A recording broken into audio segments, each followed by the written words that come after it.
Hey, this is Meridith Elliott Powell. You know what time it is. It is time for Thrive, the show where we dive into the strategies, discuss the steps, everything that you need to know to turn all of this uncertainty into your greatest competitive advantage. And today I've got one of my favorite people. I tell you, I was on LinkedIn the other week and I thought, oh my God, I haven't talked to Ian in ages.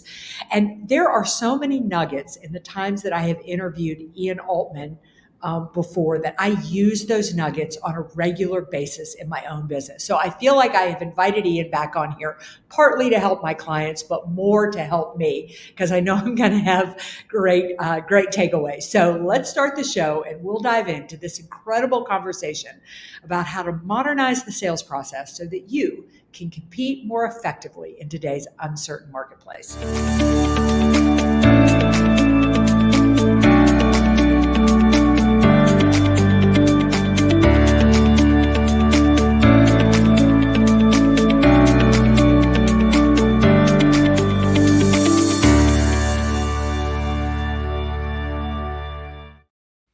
All right, welcome back to the show. Again, I'm Meridith Elliott Powell, and this is a show where we talk about really what it takes to succeed in today's uncertain marketplace. And I've got with me today none other than business growth strategist, sales expert, Ian Altman. Welcome to the show, Ian. Meredith, thank you so much. It was such a generous introduction that I feel like people's expectations now couldn't possibly be fulfilled.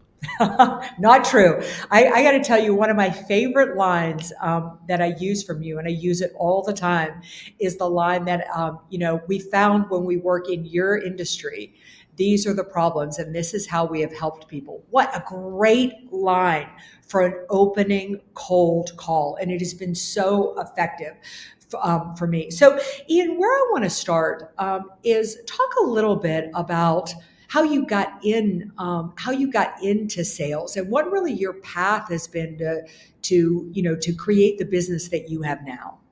Well, it's interesting. The first job I ever had in sales, I got fired from because I wasn't good at it. I was a college student, had no training, no concept of what I should be working on. And then, years later, I started my first business and had to figure this stuff out. And we grew a business to a couple $1 billion in value, which is not something you do routinely. And through that process, we picked up different sales strategies and approaches. We brought in different outside experts. And when I exited that business, I was trying to decide what to do. And I didn't want to build the same type of business over again. And a bunch of friends said, well, why don't you help other people grow their businesses? And I didn't know there were people like us who existed who help other people grow their businesses like this. And I started this business in, I guess it was 2010. And the book I'm best known for, Same Side Selling, I co-wrote with a guy named Jack Quarles. And as you can probably guess from Jack's last name, Quarles, he spent two decades in purchasing and procurement. So we talk about the adversarial traps that pit buyer and seller against one another. And through that time, I've done a lot of research with over 10,000 executives around the world around how people make and approve decisions. See, my academic background is in quantitative economics and decision science, which is a really nerdy topic to study, but it meant that I wanted to get into the science of how people make decisions and then build a methodology around that. So let me ask you this. What was the switch? So you go from getting fired to moving into sales where you build $1 billion company, because I really think that's fascinating. I mean, I have the same kind of background. I started out in sales. I was awful at it. Why do so many people, or what was it for you? What about sales were you not good at, and why? I think that most people have been taught things in sales or have observed things in movies or just from other people, and we've been taught a lot of bad habits. And the key switch for me and the switch for most of my clients is showing up as someone who is there to solve instead of showing up as someone who is there to sell something. So early on, I would call people up and say, here's why you should buy my stuff. And it didn't resonate with anybody. And then going forward, I learned, no, what you have to figure out is, hey, if you have one of these problems like our other clients have, we have a great track record of helping them solve that. If you don't have this problem, there's nothing for us to talk about. And it changes the mindset from rejection to one that says, well, either we have a good fit or we don't. And if we don't, it's okay. We just saved each other a bunch of time. Yeah. And that makes it so you can show up with authenticity. And it's also why for many of my clients, what we find is that people who have no sales background whatsoever, in less than a year, become the top performing salespeople in that organization. People say, how is that possible? It's like, well, because they're curious and they're actually genuinely showing up to help serve people, not just try and sell something. And oh, when they do that, they happen to sell a lot of stuff. Yeah. I love your, the book that you're most known for, Same Side Selling. I just love, one of the greatest things about it, I think, is the title. Because when you talk about training and things for salespeople, I know that I really failed at sales for a lot of the reasons you said. So much of what I was taught was about me versus the customer. It was how I could convince the customer to, they never said to do something that wasn't right for them, but I was trying to win. And that never ever felt, good. And it didn't feel sustainable, even if I could pull it out for a month. So what I'm curious about is when you talk about modernizing the sales process, because you and I have been at this for a long time. And what has changed in the sales process lately? And what does it mean to modernize the sales process? Well, part of it is that very approach of taking a current view rather than a prior view. So there are many people who teach concepts where either sales is a game or sales is a battle. And so in a game metaphor, you have a winner and a loser. In the battle metaphor, the loser dies, and then we wonder why it's adversarial. And instead, we use a puzzle metaphor that says, look, if my puzzle pieces fit with yours, we have something to talk about. Now, when it comes to a more modern approach, guess what? It used to be that you would call somebody, their phone would ring, they had no idea who was calling. Then you had caller ID, then you have voicemail, now you have people working remotely.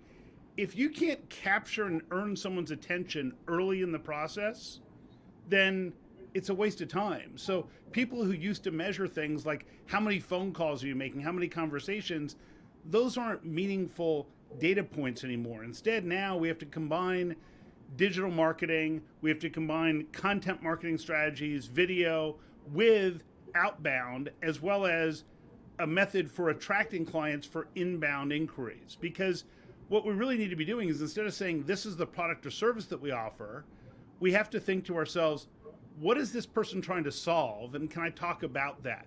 So if you can say to somebody, look, if you're facing one of these 2 or 3 problems, half the time we talk to people, it turns out we can help them, which also means half the time we can't. But Right. if that's something you're facing, I'm happy to talk to you about it and see if we might be able to help.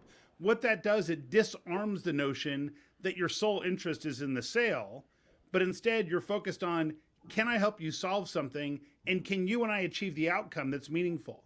Because if we can't, if you look back, if we talk about modernization, 30 years ago, if you didn't deliver for somebody, they might tell 3 or 4 people they know. Today, they'll tell millions of people they've never even met before. So it's critical that we deliver great results and outcomes for our clients and only attract the people we can help the most. Where has instant gratification come into the sales process and being easy to do business with? I mean, if you're difficult to do business with, you're requiring your client to jump through a bunch of hoops and hurdles in order to become your client. And if they really want to do business with you, they'll still figure it out. But it makes it so that all of a sudden, being easy to do business with, being able to quickly deliver for people is incredibly valuable. I had someone who contacted me yesterday and said, hey, we want you to speak at this event. And my team got them an agreement within an hour, and the agreement came back signed a half hour later. Now, 20 years ago, we would have said, oh, we'll get you an agreement by the end of the week, and then a week later. But now it sounds funny, but and our friend Jay Baer talks about this as well, where time is so important. Yeah. We're used to now, it used to be, okay, I call a taxi and I wait for them to show up, and maybe they show up. Now I use Uber, and not only do I get instant notification, but I know exactly where the car is. I know what they're driving on. Like, all these things become elements that we just take for granted now that weren't possible before. So to be timely, to be efficient with people is really critical, because they don't have time to waste anymore.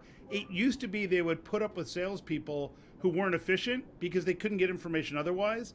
Now they can get information through other channels. So if you're not easy to do business with, if you're not truly looking to help them, then you're going to end up in the vortex of evil called voicemail, and you'll never reach them again. Yeah, it was funny. I was just, we own a place down in Charleston, South Carolina. I was down there with my husband last week, and I was, we were making reservations to go out to dinner. Now, even though it's summer, restaurants are hurting like crazy. I mean, with inflation out there, the price of going out to eat, people have, made some cutbacks.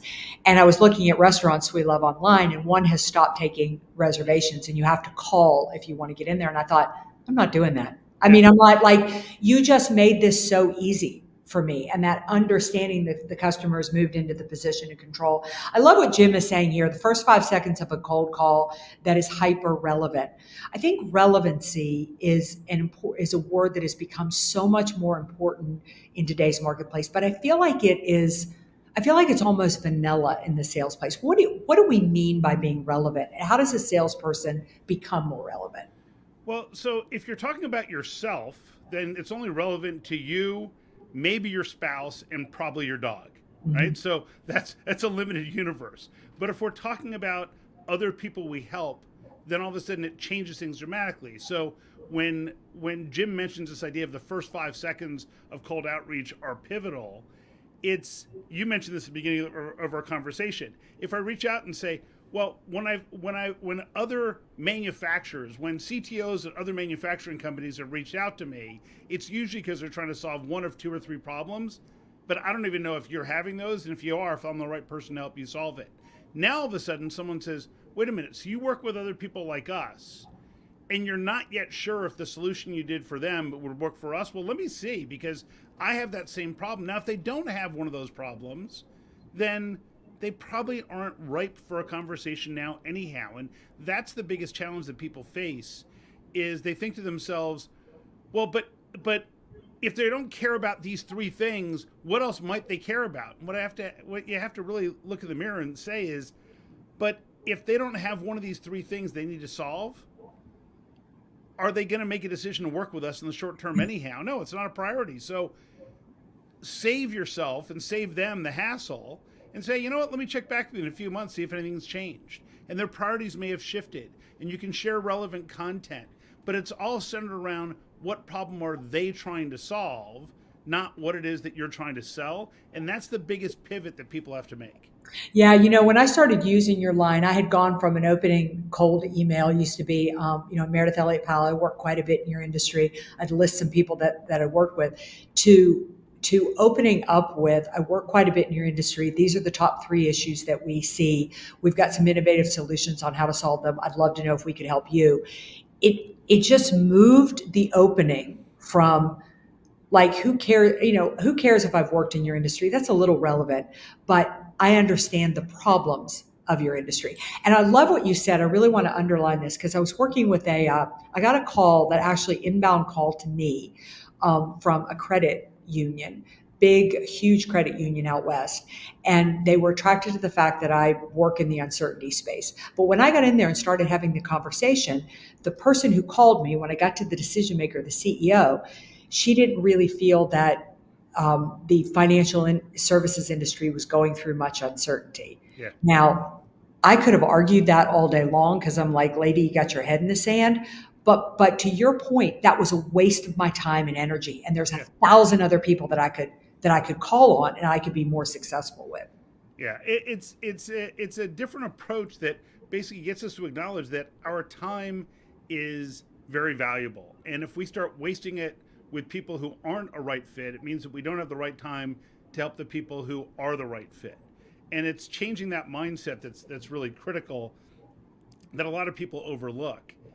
And we have to be okay with the fact that everyone's not a good fit for us all the time. And in fact, less than half the people you meet are a good fit. Here's another interesting thing. People in sales have often been taught to ask questions like, what keeps you up at night? What's your biggest issue? The problem with that is that when I ask executives, I'll say to them, so true or false? The biggest problem you can help your client solve is usually something that's a blind spot for them. Yeah. And people say, yeah, absolutely. Okay, so if you ask them what's your biggest issue, it's probably not going to come up as even their biggest issue. It's going to come up as the most recent issue for them. And it's not likely to be something you can help with, as opposed to if you lead with, here are the types of issues people like you come to me to address. Now, all of a sudden, I'm having a conversation about, if you don't have one of these issues, probably not much for us to talk about. But if you do have one of those issues, you're instantly interested, and we're incredibly relevant at that point. Yeah, I had a CEO say to me when I was doing some research for a book on salespeople, he said, I'm really tired of salespeople coming in here and asking me what keeps me up at night. He said, I need a salesperson who can walk through the store, tell me what keeps me up at night, and there are 3 ideas on how to solve it. He said, I need a partner. I don't need an investigator. I got that. I got that. And that really was such a such a mindset shift for me. One thing that Jim says here about parse out information from the biography and relate it back to the vision. Our friend Ross Bernstein put a text on a group chat that we had where somebody had reached out to that sells books had reached out to Ross and said, you should think about writing a book. Now, if they'd read Ross's biography, he's written over 50 books. I mean, not doing that research. Let me ask you this. In today's modern marketplace, what do you think, if you had to skinny it down to 3 of the biggest mistakes you are seeing sales people make today, what do you think those are? So the three biggest things that I see, one is an over-reliance on automation. So similar to what you're talking about there, they're using tools like LinkedIn, they're using other tools that could provide great insight, but they're not really using it. Every single week I get someone who sends me a note that says, well, as an author and coach, I know that you often struggle with sales, so let me help you. And I'm thinking to myself, do a little bit of research. Or like you said, my favorite one, have you ever considered writing a book? And I usually respond, another one? Because it's like, how many more do I need to write in order to not get that piece? So the first part is over-reliance on automation. The second thing is that if I ask people in sales, why do your clients need whatever it is you're selling? The answer usually revolves around features and benefits of the product. The top performers, however, will say it's because they're facing this problem, or that problem. And they're totally dialed into what the actual problem is and why people need to solve it. And then the third biggest issue is that people confuse activity with accomplishment. Mm-hmm. So they look at how many phone calls, how many meetings, this and that, instead of being laser focused on how you're going to get there. So what I encourage people to do is say, look, if your target is to hit $3 million for this year, what does that look like? Where during the year is it going to come in? What size clients are they going to be? What size projects will they be? What size sales will they be? Is that 3 $1 million deals? Is it 6 $500,000 deals? Probably not. It's probably 50 deals that are one size and 20 deals that look like something else and 1 or 2 that are those really big ones. And then you have to ask yourself, okay, so if you're going to achieve those numbers in that mixture, how are you going to attract the people in each of those categories? So what happens is people set a goal, but they don't define a roadmap of how they're going to achieve that goal. And so it becomes this phantom goal that says, okay, it's kind of like if I said, okay, I'm going to drive to your house, but it never occurs to me that I have to leave my driveway first, right? It's like, well, first thing you got to do is open the garage so you can get out. But people will say, oh yeah, I'll be there in a while. Okay, but you haven't left your garage yet, so you're probably not getting there. And that's what I think people often overlook. Do you think that, we're sitting here doing this interview at a time when, inflation is at an all-time high. Nobody's knows what's really going to happen with interest rates, the economy. We've got a looming election year in front of us, which, will not only divide the country, but the outcomes could mean a dramatic, difference, which way it goes. Do you feel like the marketplace is more challenging for salespeople right now? I think that in any point in time, we can come up with a myriad of reasons or excuses for why it's a hard time to sell.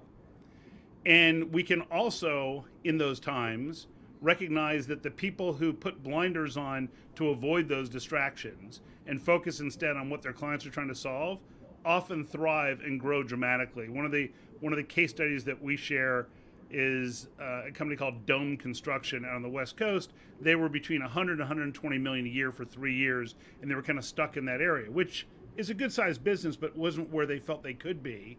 And over the next 6 years, including some of the years during COVID, they grew to over 600 million by taking this more modern approach. Wow. And I think last year they did over 700 million, and I think they would have done over $1 billion were it not for COVID. So many people in their industry said, oh, with COVID, people aren't doing these projects. This is bad, that's bad. The dog ate my homework. There are all these different excuses or explanations that people have. And instead they said, okay, we're doing well, but we want to do better. We want to modernize the way we approach our clients and the way we grow. And they did it without hiring any additional people in sales. And they grew the business, sevenfold over the next 5 or 6 years. And they could have had a totally plausible explanation that says, well, it's COVID, so these internal construction projects aren't being done. But they didn't. And now I get phone calls from construction companies on the West Coast, and they say, well, in these certain markets, we used to do pretty well, and now this one company is eating our lunch. And I just kind of chuckle. It's like, yeah, I know who it is, and I know why it's happening. And it's because you were making excuses while other people were seizing opportunities. And so I just think that, yes, we can be empathetic and say it's more challenging, but instead what we have to look at is say, okay, yes, it can be more challenging now. So what do we need to do to stand out so that we're not in that trap? So we don't get in the excuse game. I've heard people say, oh, well, the economy is really tough, so we're not going to invest in anything. Okay, but what if your competitors are investing and now they gain market share? You can wait forever. You think about it, when COVID hit, speakers like us, guess what? We pivoted to virtual. Yeah. Now, a lot of people were rolled up in a corner in a ball saying, oh, all these events were canceled. And I said, okay, how do I create the best online experience for people? Because our clients still need to solve these problems. And, that's the difference of how quickly can you react to these situations and solve the needs for your clients.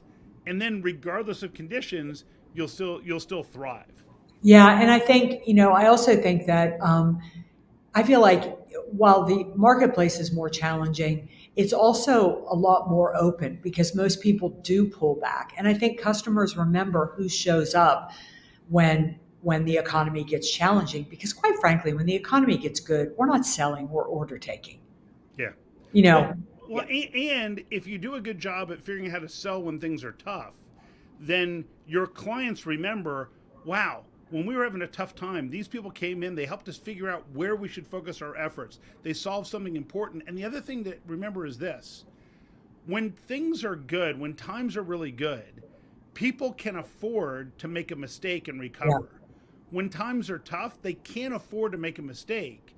And so if you're focused on people's results and ensuring they get the right outcome, all of a sudden in a tough time, you're a way more attractive option. The reason people come to you or come to me is because we have countless examples of success stories, and people say, okay, well, sure, there are people I can hire for much less than bring in Mayor or bring in Ian. But if I want to achieve these results, these are probably the people I need. And that's the difference. Is oftentimes when times are tough, people think, well, I'm going to lower my price. And the reality is all you're probably doing is raising uncertainty. Because I've had clients saying, yeah, it occurred to us that the person who charges 20% of what you charge probably only charges that amount for a reason. Yeah, exactly. Changes things a little bit. Yeah. So true. Oh, well, it is hard to believe we are coming to the end of this podcast. I always like to close it with 2 questions. You can answer them in either order. Number 1, how do people find you? How do they find out about you? How do they find out about your sales academy and everything that you have to offer? And then when it comes to this uncertain marketplace, if you could leave our audience with one piece of advice, what would that one piece of advice be? All right. Well, the easiest way to find me is at samesideselling.com. On social media, it's just at Ian Altman. On X, I'm getting used to saying that instead of on Twitter, but on X, you can find me there. I'm not big on Instagram. I post something on Instagram once a quarter just as evidence of life. But so people know I'm still alive that way. And in terms of the biggest piece of advice, hone in really well on the 3 biggest problems that you solve for your clients. Not everything you could solve for them, but in their words. If they were explaining to one of their colleagues what they're most frustrated or concerned about, what would it sound like in their words? And if you can get that articulated well, then when someone says, what do? You get to say, well, typically people come to me address one of these 2 or 3 major problems. And now you're talking about them instead of yourself. Yeah. And as soon as someone says, well, I'm interested in the second one, you're now talking about them instead of talking about yourself. And if that doesn't set you up to thrive, I don't know what will. Yeah, and I love the fact that you said use it in their own words, because that is what people that is what makes them really feel heard and really feel understood. Like, don't try to wordsmith it, don't try to make it pretty, and just make it really relevant to them. Well, thank you so much for joining us for Thrive. It's always fantastic to talk with you, and I'm taking away a couple of nuggets that, again, I am going to use that will transform how I sell. So we will definitely have you back on the show again if you will come. And audience, we will see you right back here next week for another episode of Thrive and all the strategies you need to turn all of this uncertainty into your greatest competitive advantage.